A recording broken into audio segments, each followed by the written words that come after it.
Hello everyone, good morning. আজকে আমি তোমাদেরকে একটা দারুণ মিল্কশেক বানিয়ে দেখাবো, আর এটা প্রচণ্ড কিন্তু হেলদি আর একদম ইজি। তো চলো পুরো ভিডিওটা সাথে থেকে দেখো। ফার্স্টেই আমি মিক্সিং জারে নিয়ে নেব দুধ। এটা আমি আগে থেকে বয়েল করে ঠান্ডা করে রেখেছিলাম। এর সাথে নিয়ে নেব আমি একটা মিডিয়াম সাইজের কলা, আর তার সাথে নিয়ে নেব আমি এখানে দুটো খেজুর নিয়ে নিয়েছি, বীজগুলোকে ছাড়িয়ে নিয়েছিলাম।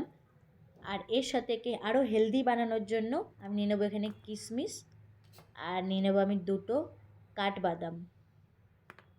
এই সবগুলোকে একটা ফাইন পেস্ট বানিয়ে নেব। চলো, আমার হেলদি ড্রিঙ্কস পুরো রেডি। এদিকে আমার এগুলো সবগুলো ভালো মতো মিশে গেছে। তোমরা চাইলে কিন্তু বাদামটাকে আগের দিন ভিজিয়ে খোসা ছাড়িয়ে নিতে পারো।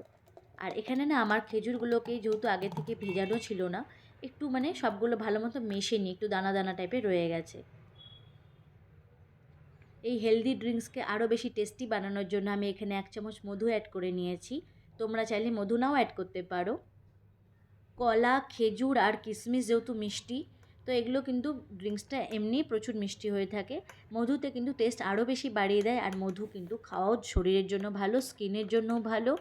তো চলো, আমার এদিকে ড্রিঙ্কস পুরো রেডি, আর দেখতেও কিন্তু খুবই সুন্দর হয়েছে। তোমরা চাইলে আরও ড্রাই ফ্রুটসও অ্যাড করতে পারো। সকালবেলা বা সন্ধ্যাবেলা এরকম যদি কেউ মিল্কশেক বানিয়ে দেয়, উফ, এর সাথে আর কী চাই। আমিও এখানে গার্নিশিংয়ের জন্য এখানে একটা আমন্ডকে চপড করে নিয়েছি। এখানে তোমরা আরও ড্রাই ফ্রুটস অ্যাড করে নিতে পারো। আজকে হাতের কাছে আমার এগুলোই ছিল, এগুলো দিয়েই বানিয়ে নিয়েছি। এটা কিন্তু একদমই ইজিভাবে বানিয়েছি। তোমরা বাড়িতে ট্রাই করো, আর খেতে ভীষণ টেস্টি হয়। এখন গরমকাল চলে আসছে, এর মধ্যে তোমরা 3-4টা আইস কিউব দিয়ে কিন্তু এটাকে আরও ঠান্ডা বানিয়ে নিতে পারো, আর টেস্টি তো দারুণই হয়। তো আজকের পুরো ভিডিওটা যদি ভালো লেগে থাকে তোমরা একটা লাইক করে দিও। দেখা হবে পরের ভিডিওতে। টাটা।